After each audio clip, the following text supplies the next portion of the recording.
नमस्कार दोस्तों, आपका एक बार से फिर से स्वागत है अपने रियांस के यूट्यूब चैनल पर। यहाँ पर मिलती है आपको ढेर सारी नॉलेजेबल वीडियो जो आपके करियर में आपको काफ़ी हेल्प करती है। तो आज का जो ये मेरा वीडियो है, आज मैं इस टॉपिक पर डिस्कस करते हैं। Good morning students.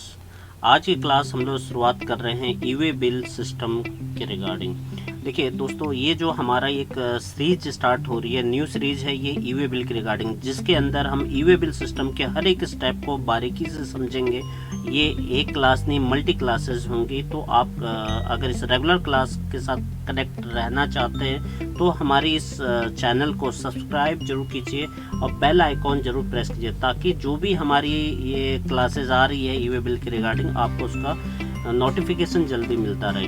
तो देखिए, ई वे बिल सिस्टम, हम अपने टॉपिक पर आते हैं। ई वे बिल सिस्टम जो है हमारा, इस सिस्टम के बारे में जानना उन सभी लोगों के लिए बहुत ही ज़रूरी होता है जो इस प्रोफाइल में काम करते हैं, चाहे वो एज ए अकाउंटेंट काम कर रहे हैं, चाहे वो एज ए अकाउंट्स मैनेजर काम कर रहे हैं, या आप एज एक बिजनेसमैन हैं। और आपको भी पता होना चाहिए कि ई वे बिल की क्या इम्पोर्टेंसी है, ई वे बिल में हम कहाँ गलती कर रहे हैं, जो अगर हम उस गलती को अगर हमने सही टाइम पर ठीक नहीं किया तो आगे चलकर हो सकता है कि हमें उसके लिए काफ़ी पेनल्टीज़ का सामना करना पड़ सके। सेकंड चीज़, जो लर्नर हैं, जो इस प्रोफाइल में जाना चाहते हैं, उनके लिए ई वे बिल के बारे में जानना बहुत ही ज़रूरी है, क्योंकि ये ई वे बिल एक डेली रूटीन वर्क है। अगर सेल होगी तो आपको ई वे बिल बनेगा, तो इसलिए आपको ई वे बिल की जानकारी होनी बहुत ही ज़रूरी है। तो अभी की इस क्लास में जो आज से हम लोग स्टार्ट कर रहे हैं ई वे बिल के रिगार्डिंग, ई वे बिल के हर एक स्टेप को हम लोग बिल्कुल A to Z अच्छे से सीखेंगे इस में। तो सबसे पहले हम लोग बात करते हैं ई वे बिल सिस्टम है क्या है ये ई वे बिल। तो सबसे पहले हम ई वे बिल के मतलब समझते हैं। एक ई वे बिल यानी एक रास्ते का एक बिल, एक सिस्टम। तो इसका एक सिस्टम बना रखा है। ये सिस्टम लाया कौन, सबसे पहले बात करते हैं कि ये सिस्टम लाया जीएसटी हम लोग जानते हैं, goods and service tax department. तो ये डिपार्टमेंट को पहली बात ये कब लेकर आए, तो हम एक इंट्रोडक्शन बेस पे बात करते हैं। आप मेरे स्क्रीन पर देख रहे होंगे 1 जुलाई 2017 को ये हमारे देश में लागू हुआ था ई वे बिल का सिस्टम। ई वे बिल का सिस्टम क्या है, पहली बात उसका ऑब्जेक्ट क्या है, क्यों ये लाया गया। देखिए, ई वे बिल से पहले क्या था, हमारे जब वैट सिस्टम काम करता था उसके अंदर हमारे जो स्टेट के अंदर, जब हम लोग किसी स्टेट के टेरिटरी के अंदर एंटर करते थे तो हमें वहाँ पर बहुत सारे फॉर्म्स, मैनुअल फॉर्म साथ में कैरी करके ले जाने होते थे बिल के साथ में, जैसे फॉर्म 38 और इस तरह की कंडीशंस थी उसके अंदर। और सबके एक थ्रेशोल्ड लिमिट थी कि इतने क्राइटेरिया पे ये आपको फॉर्म यूज करना होगा। इस तरह के बहुत सारे multi forms, multi state multi forms. तो अब चूंकि आप जानते हैं जीएसटी का ऑब्जेक्ट क्या है, 1 नेशन 1 टैक्स 1 मार्केट। तो इसी ऑब्जेक्ट पर जीएसटी ने वो सारे फॉर्म्स को खत्म करके एक सिस्टम लेकर आए, ई वे बिल सिस्टम। और इस ई वे बिल सिस्टम से बहुत सारे जो गवर्नमेंट का सबसे पहला जो ऑब्जेक्ट था, एक तो सबको एक कॉमन पोर्टल पर लेकर आना, जितने भी हमारे बिजनेसमैन हैं उन सभी के बिजनेस को एक कॉमन पोर्टल पर लेकर आना और बहुत ही इसको सिंप्लीफाई बनाना, बहुत आसान बनाना, ताकि आप बिजनेस कर रहे हैं और आपको बहुत सारे हेडेक लेने की जरूरत नहीं। ये फॉर्म वो फॉर्म, एक कॉमन नॉलेज आपको रखनी है कि ये फॉर्म इस कंडीशन में आपको ये फॉर्म साथ में डॉक्यूमेंट रेडी करके भेजना है।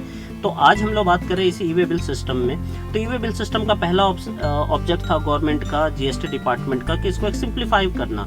सेकंड चीज, जो इसके अंदर जो प्रॉब्लम्स आ रही थी, कई ऐसे बिजनेसमैन थे जो मतलब एक फर्जी यानी बोगस सेल्स करते थे, या फिर आप इसको ये बोल सकते हैं बोगस सेल्स के अलावा भी आप अपना गुड्स एक जगह से दूसरी जगह मूव कर रहे हैं, बट आप गवर्नमेंट को टैक्स नहीं देना चाह रहे थे। तो आप क्या करते थे, आप अपना यहाँ से बिल काटा और जब आपके डेस्टिनेशन तक आपका माल पहुँच गया, देन आप उस बिल को डिस्ट्रॉय कर देते थे। तो इससे क्या गवर्नमेंट का काफ़ी नुकसान हो रहा था। गवर्नमेंट का रेवेन्यू दोस्तों यहीं से आता है, जीएसटी से, कलेक्शन से, टैक्स से, हमारे इनडायरेक्ट टैक्स हो चाहे डायरेक्ट टैक्स हो, यहीं से हमारा रेवेन्यू जनरेट होता है, जो कि हमारे सोशल सर्विस में इस्तेमाल किया जाता है। जैसे आपने देखा होगा स्कूलों में बुक्स डिस्ट्रीब्यूट होती हैं, बच्चों को फ्री में खाना मिलता है, और भी बहुत सारी चीज़ें हैं जो गवर्नमेंट अपना पैसा यहीं से ही, गवर्नमेंट का मेन रेवेन्यू यही है, टैक्सेशन। तो गवर्नमेंट ने इसलिए एक ऐसा सिस्टम जनरेट किया जिससे कि इन चीज़ों पे कंट्रोलिंग हो सके, लगाम लग सके,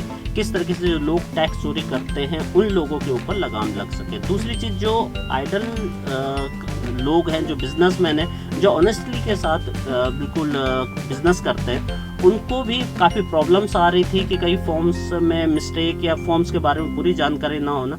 तो गवर्नमेंट ने इसको सीधा एक ऑनलाइन पोर्टल का एक अच्छा सिस्टम बना दिया। सीधा आप सिंप्लीफाई, आप इसको समझिए, देन आप इसका इस्तेमाल कीजिए। मेरे ख्याल से इससे सिंपल कोई मेथड नहीं हो सकता ई वे बिल का। अब ई वे बिल का आपको एटलीस्ट ऑब्जेक्ट पता चल गया। इसका ऑब्जेक्ट के साथ में गवर्नमेंट क्या है, धीरे धीरे आप देखेंगे ई वे बिल का जो डाटा है ना, जो इन्फॉर्मेशन है, वो आपका कनेक्ट हो रहा है आपके GSTR1। GSTR1 दोस्तों, आप लोग जो GST की प्रोफाइल में, अकाउंटिंग प्रोफाइल में, या जो लर्नर है जिन्होंने इसके बारे में जाना वो उन्हें पता है GSTR1 क्या है।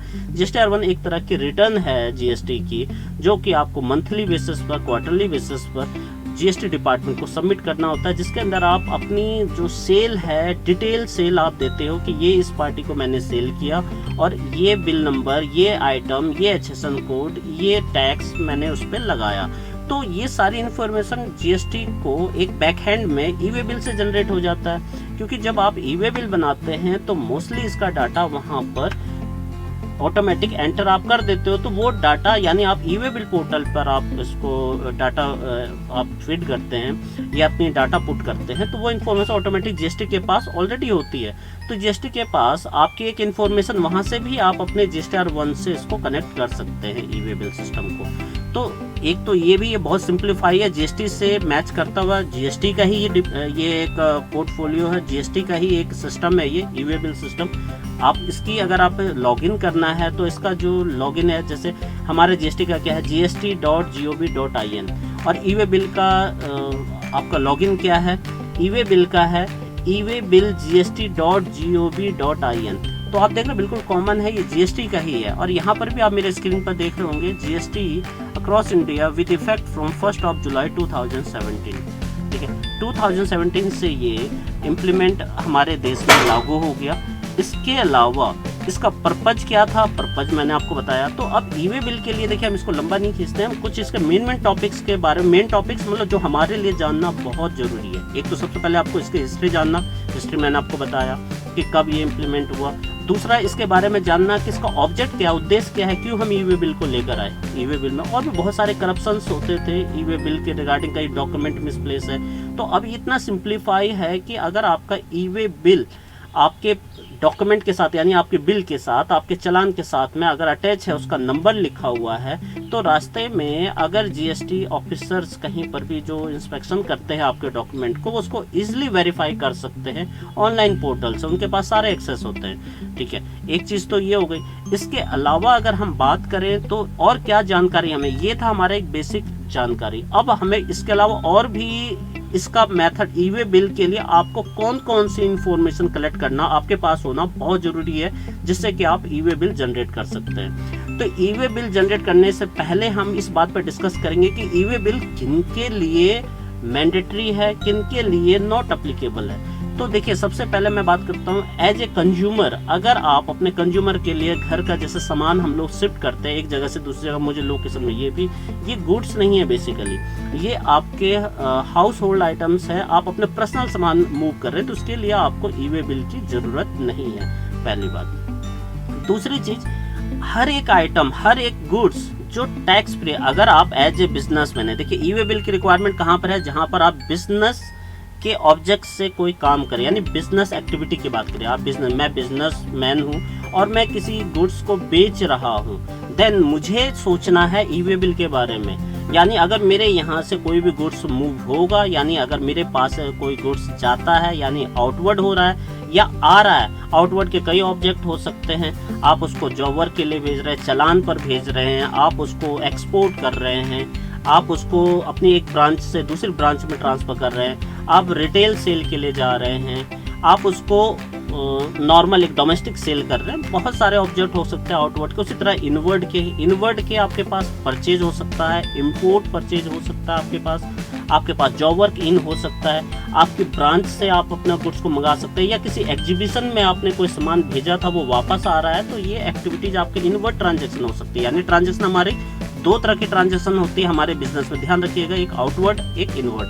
तो ई वे बिल कहाँ पर जरूरत है, दोनों कंडीशन में जरूरत है, बट कहाँ, जो देखिए जो टैक्सेबल गुड्स हैं उन पे, मैंने आपको पहली चीज बताया पर्सनल यूज के लिए इस्तेमाल नहीं होगी। पर्सनल यूज मतलब एज ए जैसा मैं कंज्यूमर हूँ और मुझे अपने घर का सामान यहाँ से एक जगह से दूसरी जगह शिफ्ट करना है, तो मुझे उसके लिए ई वे बिल की ज़रूरत नहीं है। कुछ ऐसे गुड्स और कुछ ऐसी सर्विसेज है जहाँ पर ई वे बिल को एग्जम्प्ट किया गया, वहाँ पर ई वे बिल की ज़रूरत नहीं है। जैसे अब हम बात करें डायमंड्स की, ज्वेलरी की, अब अगर आप बोलेंगे कि ज्वेलरी है, डायमंड्स है, इनका भी अगर हम ई वे बिल बनाए तो इनके लिए ई वे बिल मैंडेटरी नहीं। क्योंकि अब दोस्तों आप खुद सोचिए, अगर ई वे बिल का एक मकसद क्या है, एक पोर्टल पर सारी इंफॉर्मेशन शेयर कर देना।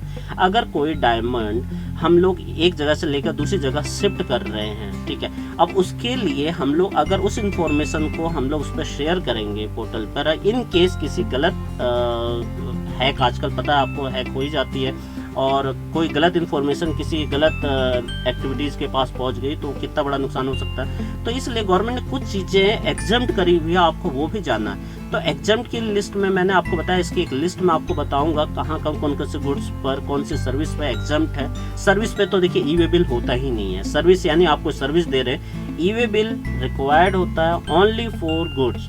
और गुड्स किसके लिए? गुड्स की मीनिंग आप समझिए, गुड्स वो प्रोडक्ट जिसको आप सेल परचेज का काम करते हैं, वो आपका गुड्स है, ठीक है। अब अगर हम कोई गुड्स, हम लोग अगर कोई गुड्स बेच रहे हैं या खरीद रहे हैं या भेज रहे हैं किसी को किसी भी मकसद से अपने बिजनेस में, तो हमें ये सोचना है कि उसके लिए ई वे बिल का क्राइटेरिया यानी मैंडेटरी, ई वे बिल के हर एक रूल्स को आपको, मेरी हर एक बात को अच्छे से ध्यान में रखनी है, ठीक है। तो इसको पूरा आपने अच्छे से सीखना है, तो इसको हर एक बातों को आप नोट कीजिए, आराम से सुनिए, रिपीट करके सुनिए, ताकि आपसे मिस्टेक किसी आगे चल के आपसे या फिर आपके कोलीग से या फिर आपके एम्प्लॉय से कोई मिस्टेक ना हो रही हो, आप उसको रीचेक कर सकते हैं, ठीक है।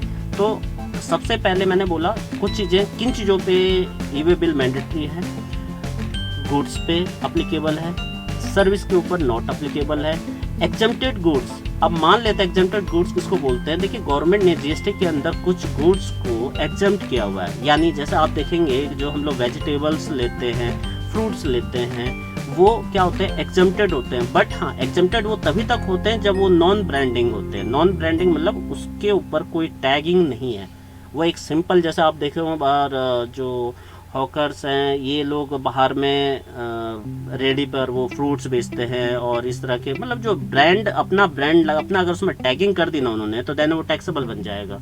तो इस तरह की जो एग्जम्प्टेड चीज़ें हैं, जो जीएसटी ने एग्जम्प्ट की लिस्ट में जिनको कंसिडर किया हुआ है, उनके ऊपर ई वे बिल की रिक्वायरमेंट नहीं होती, पहली चीज़, ठीक है। अब हम बात करते हैं दूसरे, ई वे बिल की रिक्वायरमेंट कहाँ पर होती है। यानी अगर आप ई वे बिल की रिक्वायरमेंट होती है बिजनेस में, सबसे पहले ये ध्यान देने वाले उन लोगों के लिए सबसे जरूरी है जो बिजनेस करते हैं या फिर जो किसी फर्म में, किसी कंपनी में काम करते हैं बिजनेस के साथ, उन सभी लोगों के लिए इसके बारे में जानना बहुत जरूरी है। पहला चीज, ई वे बिल का जो रूल है, ई वे बिल कहा गया है कि वो सभी गुड्स जिनकी वैल्यू, यानी इसका जो रूल है 2 लेवल पर आपको समझना है, एक स्टेट लेवल पर और एक सेंट्रल लेवल पर। सेंट्रल लेवल पर आप जानते हैं, जैसे हमारे अभी माननीय प्रधानमंत्री श्री नरेंद्र सिंह मोदी जो है, तो नरेंद्र मोदी जी जो हैं, ये हमारे जो माननीय प्रधानमंत्री हैं, इनका जो क्राइटेरिया, इनका जो एरिया है, वो सेंट्रल गवर्नमेंट जिसको हम लोग बोलते हैं, ठीक है।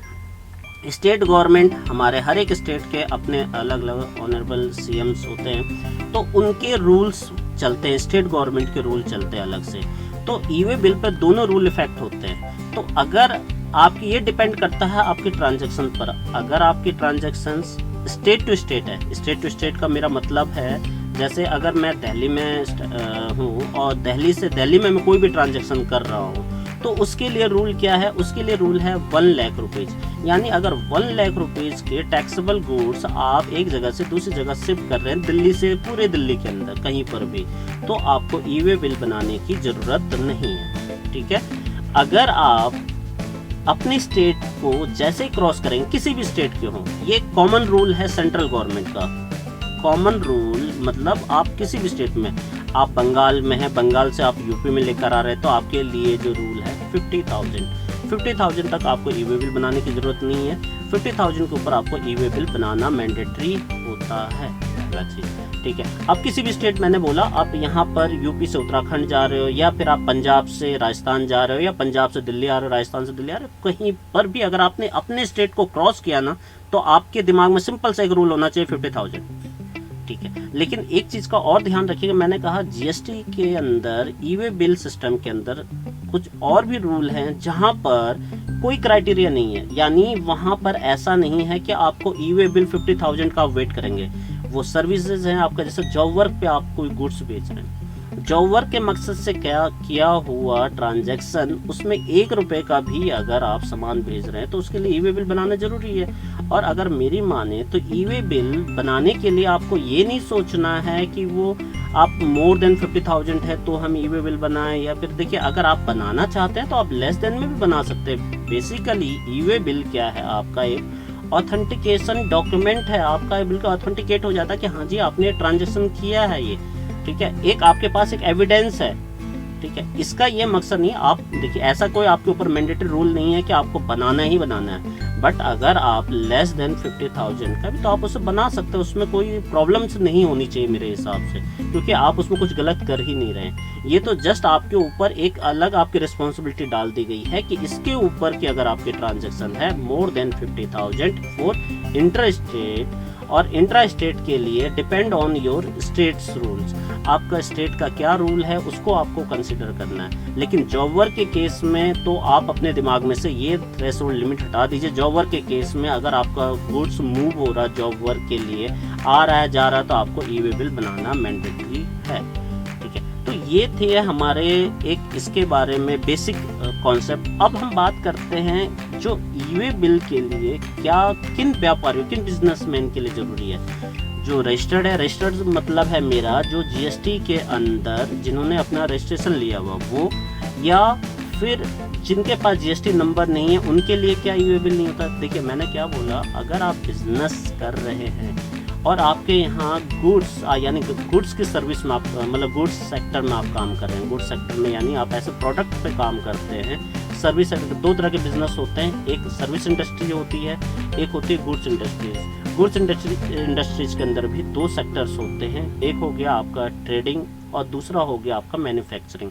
तो जो अब हम बात करते हैं गुड्स सेक्टर की, तो वहाँ पर ई वे बिल के बारे में, इस सिस्टम के बारे में आपको जानना बहुत ज़रूरी है। और इसी जो सिस्टम के ऊपर जो ई वे बिल सिस्टम है, इसी कैटेगरी पे काम करती है, यानी जो गुड्स इंडस्ट्री है उसके ऊपर काम करती है, चाहे वो मैन्युफैक्चरर हो चाहे वो ट्रेडर हो। सर्विस सेक्टर के लिए ये अप्लीकेबल नहीं है। ठीक है, सर्विस सेक्टर से मेरा मतलब है जहाँ पर मैं गुड्स का इस्तेमाल नहीं करता हूँ और मैं सिंपल सा मैं गया किसी एसी ठीक करके आ गया, तो एक मैंने सर्विस दे दी, मैंने किसी को क्लासेस दे दी, इसके लिए ई वे बिल बनाने की ज़रूरत नहीं है। ई वे बिल इनके ऊपर, सर्विस के ऊपर अप्लाई नहीं होता। ठीक है, तो अब बात करते हैं ई वे बिल के लिए क्या ज़रूरी है कि जीएसटी में रजिस्टर्ड होना चाहिए। देखिए ई वे बिल मैंने बोला ना, जो गुड्स इंडस्ट्रीज में चाहे वो रजिस्टर्ड पार्टी हो चाहे वो अनरजिस्टर्ड पार्टी हो, उन दोनों के लिए अप्लीकेबल है अगर वो कॉमर्शियल ट्रांजैक्शन कर रहे हैं गुड्स को लेकर। तो अब उसके लिए सिस्टम, अच्छा सर उसके लिए हम लोग कैसे, उसमें रजिस्ट्रेशन के लिए हमें क्या क्या डॉक्यूमेंट चाहिए। देखिए अगर आप जीएसटी में ऑलरेडी रजिस्टर्ड है तो चूंकि ई वे बिल भी जीएसटी का ही है, तो सारी इन्फॉर्मेशन खाली बस आपको वहां से अपना एक लॉगिन यूजर आईडी और पासवर्ड जनरेट करना है। तो लॉगिन आईडी और पासवर्ड आप कैसे जनरेट करेंगे, आपके पास आपका जीएसटी नंबर है, मैं भी आपको नीचे बताता हूँ कि कैसे आपने उसको अपना रजिस्ट्रेशन करना है। जैसे आप उसमें अपना रजिस्ट्रेशन का दो आपको मेथड दिए हुए हैं। पहला, आप अपने जीएसटी नंबर के माध्यम से अपना ई वे बिल का लॉगिन, यूजर आईडी और पासवर्ड आप जनरेट कर सकते हो। बहुत ही सिंपल है, बहुत आसान है। ठीक है, दूसरा, अगर आपके पास जीएसटी नंबर नहीं है तो आपके पास पैन नंबर तो होगा, पैन नंबर से आप अपना ई वे बिल जनरेट कर सकते हैं, चाहे वो आप अनरजिस्टर्ड, आपके पास जीएसटी नंबर ना हो, चाहे आप जीएसटी में रजिस्टर्ड हो ना।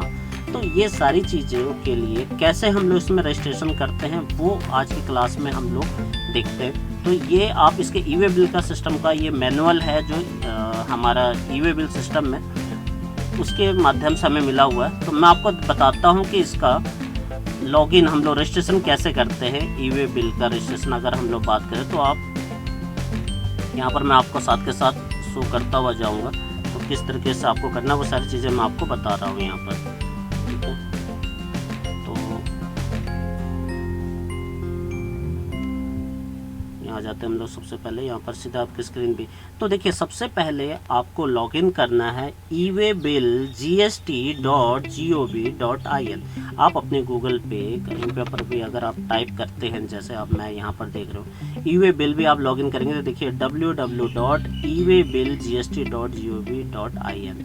जैसे ही आप इस पे लॉगिन करते हैं, तो जब आप इस पे लॉगिन करने जाएंगे तो आपको लॉगिन पे नहीं जाना है,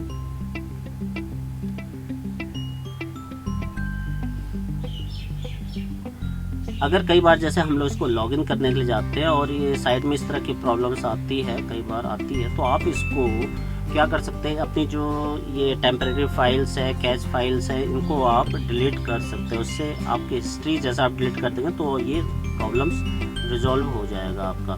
ठीक है, अब हम लोग बात करते हैं, देखिए ये यहाँ पर आ गए हम लोग इस डैशबोर्ड पे। तो ये goods and service tax e-way bill system. तो यहाँ पर हम लोग बात कर रहे हैं सबसे पहले टाइप ऑफ रजिस्ट्रेशन की। देखिए हम जैसे रजिस्ट्रेशन पे जाते हैं, e way bill registration, enrolment for transporters, e way bill for citizens. देखिए इसके अंदर ईवे बिल के अंदर जो स्टेक होल्डर्स होते हैं वो कौन कौन से लोग होते हैं। देखिए 4 तरह के लोग इसके अंदर इन्वॉल्व होते हैं। पहला इन्वॉल्वमेंट जो होता है सप्लायर का, जो सप्लायर जो सप्लाई दे रहा है। दूसरा जो इसके अंदर इन्वॉल्व होता है रेसिपिएंट, ठीक है, रेसिपिएंट 2। थर्ड जो होता है ट्रांसपोर्टर, जो सप्लायर से माल कलेक्ट करके रेसिपिएंट को डिलीवरी देने के लिए जाता है, यानी उसकी रिस्पॉन्सिबिलिटी होती है ट्रांसपोर्टर की। और फोर्थ जो ऑफिसर्स हैं, जो रास्ते में इस डॉक्यूमेंट को इंस्पेक्शन कर सकता है। यानी इसके अंदर बेसिकली 4 लोगों की इन्वॉल्वमेंट होती है। ठीक है, अभी हम लोग बात कर रहे थे, अगर आप बिल्कुल आप अभी ईवे बिल पर अपना लॉगिन करना चाहते हैं तो उसके लिए आपको चाहिए 2 चीज़ें, आपका login user ID then password, जो कि आप खुद रजिस्ट्रेशन कर सकते हैं। इसके लिए आपको कोई चार्जेस देने की ज़रूरत नहीं होता, आपको जस्ट ewaybillgst.gov.in की साइट पर जाना है। देन यहाँ पर आप देख रहे हैं मेरे स्क्रीन पे रजिस्ट्रेशन में जाना है। आप ईवे बिल रजिस्ट्रेशन में जैसे जाएंगे, ये वाला ईवे बिल जो रजिस्ट्रेशन जो सेक्शन है ये किसके लिए है, आपके पास जीएसटी नंबर है, आपको जस्ट अपने जीएसटी नंबर का इस्तेमाल करना है। और जीएसटी नंबर आप जैसे इसके अंदर डालेंगे तो आपकी टोटल इन्फॉर्मेशन ये ऑटोमेटिकली कलेक्ट कर लेगा। जैसे देखिए अब मेरे सामने ये फेस खुल गया, ईवे बिल रजिस्ट्रेशन फॉर्म। यहाँ पर आप अपना जीएसटी नंबर डालिए, देन ये कैप्चा डालिए एंड देन गो। अब इस चीज़ को आगे करने ऑलरेडी मेरा तो है, देखिए मैं इसमें आपको डमी नहीं दिखा सकता, बट मैं आपको आपको आपकी नॉलेज के लिए आपको मैं ये यहाँ पर हम लोग जाते हैं। देखिए तो इस रजिस्ट्रेशन में हम गए। अब हम लोग बात कर रहे हैं कि अपने रजिस्ट्रेशन को, देखिए ये वाला सिस्टम फेस हमारा खुला था। यहाँ पर हमने क्या किया, अपने जीएसटी नंबर डाला, कैप्चा डाला। जैसे ही हमने ये डाला तो हमारे सामने इस तरह का ये स्क्रीन ओपन होगी, जिसके अंदर हमारी सारी information, applicant name, trade name, आपका एड्रेस, जो आपके जीएसटी नंबर में आपने अपडेट किया होगा, वो सारी चीज़ें आ जाएगी। अगर इन केस आपका ये सारी चीज़ें अपडेटेड नहीं है और आपने अपडेट करा दिया और ये अपडेट नहीं है ईवे बिल के अंदर, तो आप यहाँ से update from GST common portal, इसको आप अपडेट कर सकते हैं। ठीक है, देन आपको अगर अपडेट नहीं, आप कह रहे हो मेरी इन्फॉर्मेशन ओके है, करेक्ट है, मैंने जैसे जीएसटी नंबर डाला, सारी चीज़ें ओके मेरे सामने आ रही, देन आप इसको सेंड ओटीपी। तो जब आप ओटीपी के लिए रिक्वेस्ट करते हैं तो वो ओटीपी आपके रजिस्टर्ड नंबर पर जो आपने जीएसटी में दिया गया है, उसमें आपका 15 डिजिट का जो जीएसटी नंबर आपके पास आ जाएगा।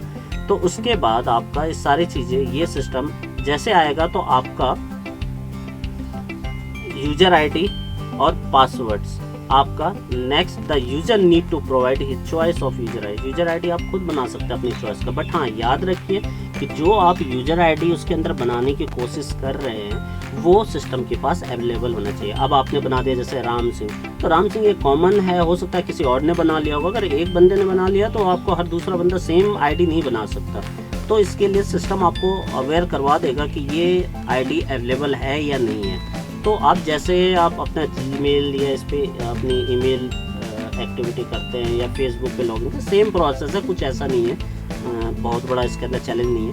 तो यूज़र आईडी आपकी चॉइस होती है, आप अपने यूज़र आईडी को बना सकते हैं, उसको अपने अकॉर्डिंग तैयार कर सकते हैं। इसके अलावा जो आपका इसमें criteria, user name should be about 8 to 15 alpha numeric characters, यानी आपका अल्फ़ा ABCD फॉर्मेट में और 1 2 3 फॉर्मेट में, ये दोनों आपको क्लब करके 8 to 15 डिजिट का आप इसको बना सकते हैं। ठीक है। स्पेशल कैरेक्टर भी आप इसके अंदर लिखा है ना, character and can include special character भी आप इसके अंदर इंक्लूड कर सकते हैं। A unique user name should be given by the user, एक यूनिक नेम सा होना चाहिए, मैंने कहा कॉमन नेम नहीं होना चाहिए। देन आप उसका पासवर्ड। अब बात करते हैं, कई बार ऐसा होता है कि हम लोग अपना यूजर आईडी भूल जाते हैं या फिर हम अपना पासवर्ड भूल जाते हैं, तो वो भी बहुत सिंपल है। यहाँ पर आपको फॉरगेट यूजर नेम करना है, तो आपके पास अपना जीएसटी नंबर आप डालेंगे तो ऑटोमेटिकली आपके पास OTP आ जाएगा। देन आपको अपना यूजर आईडी फाउंड हो जाएगा। इसी तरह आपका पासवर्ड के लिए भी सेम प्रोसेस है, फॉरगेट पासवर्ड कर दीजिए तो आप अपना नंबर, आपके पास ऑटोमेटिक ही सारी इन्फॉर्मेशन आपके जीएसटी के पास है, आप जैसे वो सारी डिटेल डालेंगे आपको वो रिकवरी का ऑप्शन मिल जाएगा। अब बात करते हैं जो अनरजिस्टर्ड ट्रांसपोर्टर्स है, ट्रांसपोर्टर को भी इसके अंदर अपना रजिस्ट्रेशन कराने की ज़रूरत होती है। तो ट्रांसपोर्टर जो है वो कैसे रजिस्ट्रेशन करवाएंगे, उनके पास जीएसटी का कुछ नंबर नहीं है, पैन नंबर तो है उनके पास, वो अपना पैन नंबर का यूज करेंगे। पैन नंबर में जैसे सबसे पहले सेलेक्ट योर स्टेट, वो अपना स्टेट डालेंगे, legal name enter name as per PAN number, जो उनके पैन नंबर पर जो नाम है वो नाम यहाँ पर डालेंगे। देन उनके बिजनेस का नाम क्या, देखिए कई बार क्या होता है पैन नंबर में आपको बता दूँ, अगर आप किसी कंपनी का या फर्म बोल सकते हैं, पार्टनरशिप LLP, तो इनके पैन नंबर इन्हीं फर्म के नाम से होते हैं। लेकिन हम बात करते हैं HUF का या फिर अपने इंडिविजुअल्स का जो प्रोप्राइटरशिप बिजनेस होता है, तो उसमें प्रोप्राइटर का पैन नंबर अलग होगा और उसमें एक ही पैन नंबर यूज होगा जो प्रोप्राइटर का होगा, जिसको इंडिविजुअल भी हम लोग बोलते हैं। तो उस पर तो नाम आपका आ जाएगा। यहाँ पर सपोज करो राम सिंह का पैन है तो राम सिंह यहाँ पर आप लिख देंगे। देन ट्रेड नेम, आपके बिजनेस का नाम आपने क्या रखा हुआ है तो वो बिजनेस का नाम आप यहाँ पर डाल देंगे। देन अपना पैन नंबर यहाँ पर डाल देंगे। अब टाइप ऑफ इनरोलमेंट, आप क्यों इनरोलमेंट कराना चाहते हैं, आपका वेयर हाउस डिपो है, आपका गोडाउन है, आपका कोल्ड स्टोरेज है कि आपका माल आता है जाता है, ठीक है। ट्रांसपोर्टर सर्विस, आपका ट्रांसपोर्ट सर्विस है। देन आप जैसे इस पर क्लिक करेंगे तो ये ट्रांसपोर्ट सर्विस आपकी, यानी आपको क्लिक करना है इस पर ट्रांसपोर्ट सर्विस पे। देन कॉन्स्टिट्यूशंस ऑफ बिजनेस, अब आपका बिजनेस जो अभी मैंने बताया, आपका बिजनेस क्या है, प्रोप्राइटरशिप है, ठीक है, पार्टनरशिप है, यानी पार्टनरशिप अगर आ गया तो यहाँ पर फर्म लिखा होगा, आपको फर्म पे टिक करना है। कंपनी है, प्राइवेट लिमिटेड LLP है, तो इस तरह से चीज़ें आपको यहाँ पर सेलेक्ट करनी है। उसके अलावा आपका एड्रेस, आपको पर्टिकुलर जितने ये रेड मार्क वाले आपको फील्ड दिख रहे हैं, बॉक्सेस दिख रहे हैं, इस पर आपको कंप्लीट इसको फिल करना है। आपकी डिटेल इसको प्रॉपर आपको पुट करनी है। आपका ईमेल एड्रेस, आपका जो आपकी ये प्रेमिसेस, आपका जो जहाँ पर आप बिजनेस कर रहे हैं वो आपका ऑन एरिया है या लीज पे आपने लिया हुआ है, रेंटेड आपने लिया हुआ है, आपका किसी कंसेंट आपके पेरेंट्स का है तो आप उनसे कंसेंट उनकी मर्जी के साथ में ही आप उस पर बिजनेस कर रहे हो, शेयर्ड है या फिर कुछ अदर है तो आपको यहाँ पर स्टिक करना है। देन आपका जो नेम ऑफ द प्रोप्राइटर और main person of company firm, proprietor का नाम यहाँ पर, ठीक है, उसका मोबाइल नंबर, सेंड OTP आप जैसे सेंड करेंगे तो ऑटोमेटिकली आपके पास OTP आएगी आपके मोबाइल पे। देन आप उसको वेरीफाई OTP कर देंगे, ठीक है। इस तरीके से आप यूज़र नेम आप यहाँ पर डालिए, अपनी चॉइस से आप यूज़र नेम डालिए, देन आप उसको चेक कर सकते हैं, ठीक है। पासवर्ड आपके ऊपर चॉइस है कि आप पासवर्ड क्या बनाना चाह रहे हैं, आप उसको कंफर्म करके बताएंगे सिस्टम को। देन ये कैप्चा और इस कंडीशन को, वेरिफिकेशन को, आई हेयर बाई, ठीक है, आप इसको टिक करेंगे, देन आप इसको सेव कर देंगे। तो ये प्रोसेस है उनके लिए जो आप अनरजिस्टर्ड पार्टी है। अब देखिए जैसे हम लोग बात कर रहे हैं कि अगर आप पासवर्ड फॉरगेट हो गए तो, पासवर्ड भूल गए तो आपके पास फॉरगेट पासवर्ड पर आप जाएंगे। देन आपसे यूजर नेम पूछेगा, GST एंड ट्रांजेक्शन पर यूजर नेम तो आपको याद होगा, अगर आप पासवर्ड भूल गए तो अपना यूजर नेम डालिए, अपना GST नंबर डालिए, देन यही कैप्चा डालिए और अपना रजिस्टर्ड मोबाइल नंबर डालिए, सेंड OTP। तो जब आप ये करते हैं तो ऑटोमेटिक आपके पास OTP आएगा और आप इसको रिकवर कर लेंगे।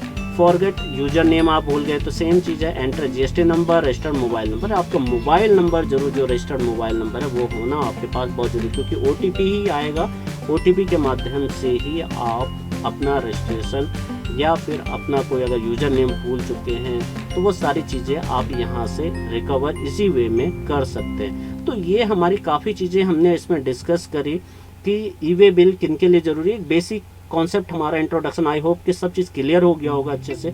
और भी अगर आपके कुछ डाउट्स हैं, कुछ क्वेश्चंस हैं, तो हमारे कमेंट बॉक्स में आप लिख सकते हैं। आप कमेंट पे लिखेंगे तभी हमें पता चलेगा कि आपकी क्या क्वेरीज है। बट हाँ, आई एम श्योर कि आप जब ये पूरी आप सीरीज़ देखेंगे तो आपको ई-वे बिल के अंदर कोई भी डाउट नहीं रहेगा। अब इसकी जो अगली क्लास हम लोग, कल वाली क्लास में हम लोग डिस्कस करेंगे कि अब हम लोग बात करते हैं सीधा लॉगिन पे। मैं ई-वे बिल gst.gov.in पे लॉगिन करता हूँ, देन मेरे पास यूजर आईडी और पासवर्ड अब मेरे पास अवेलेबल है। आप दोस्तों थोड़ा सा आपको मन में क्वेश्चन आ रहा होगा, सर आपने ट्रांसपोर्टर का बताया, आपने उनका बताया, क्या नाम है, जो बिजनेसमैन है, रजिस्टर्ड बिजनेस, अनरजिस्टर्ड का। तो देखिए आपका अनरजिस्ट्रेशन के लिए सेम यही प्रोसेस है। आपको इसके लिए यहाँ पर जब हम लोग इस सिस्टम के अंदर जाते हैं, इसको वापस आते हैं हम लोग यहाँ पर ई-वे बिल सिस्टम पे, तो देखिए यहाँ पर register e-way bill for citizen, जैसे हम इस पर क्लिक करते हैं तो हमारे सामने देखिए ये डायरेक्ट आपका, यहाँ पर आपको लॉगिन की ज़रूरत नहीं है। आप डायरेक्ट अपना ई-वे बिल जनरेट कीजिए। यहाँ पे ई-वे बिल जनरेट करने के लिए जनरेट न्यू ई-वे बिल, जैसे आप इस पर क्लिक करते हैं, देखिए सेम प्रोसेस है आपका जैसा हमने ट्रांसपोर्टर के केस में देखा था। सेलेक्ट योर स्टेट, किस स्टेट से आप ई-वे बिल बनाना चाह रहे हैं। एप्लीकेशन एनरोलमेंट ऑफ सिटीजन्स, यानी वो रजिस्टर्ड पार्टी, अनरजिस्टर्ड पार्टी जो बिजनेसमैन तो है बट अनरजिस्टर्ड बिजनेसमैन है। आपने जीएसटी के अंदर भी कई आपने देखा होगा, 2-4 चीज़ें आपके सामने पूछी जाती है।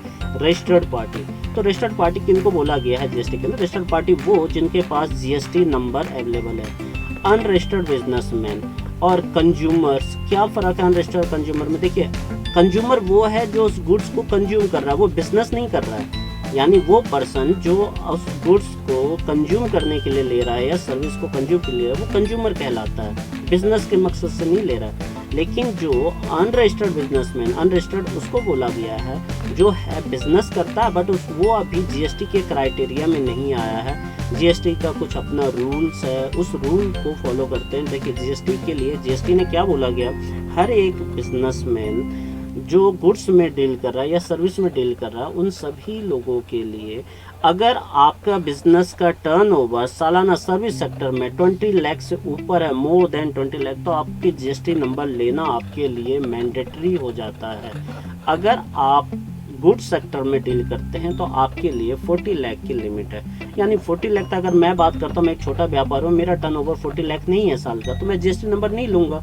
तो मैं हूँ तो बिजनेसमैन, यानी मैं अनरजिस्टर्ड बिजनेसमैन हूँ। तो अनरजिस्टर्ड का क्राइटेरिया ये हो गया, ठीक है। आपको मैंने समझाया रजिस्टर्ड, अनरजिस्टर्ड, कंज्यूमर्स, तो अब आपको अच्छे से समझ में आ गया होगा कि ये कैटेगरी क्या है। तो अभी हम लोग यहाँ पर उस अनरजिस्टर्ड बिजनेसमैन की बात कर रहे हैं। तो वो अपना स्टेट सेलेक्ट करेंगे, देन अपना नाम, पैन नंबर, अपना एड्रेस, ईमेल आईडी, अपना मोबाइल नंबर यहाँ डालेंगे, देन इसको ओटीपी जो आपको मोबाइल पर आएगा उसको यहाँ पुट करेंगे, उसके बाद उसको वेरीफाई कर देंगे। और उसके बाद आप सीधा यहाँ पर जैसे आप इसको आई है हेयर वाई पे टिक करेंगे, उसके बाद आप कंटिन्यू टू बिल जनरेशन के अंदर पहुँच जाएंगे। इसके लिए आपको ई-वे बिल की आपको लॉगिन आईडी की ज़रूरत नहीं है, ठीक है। ये आपको डायरेक्ट एक्सेस देगा, ठीक है।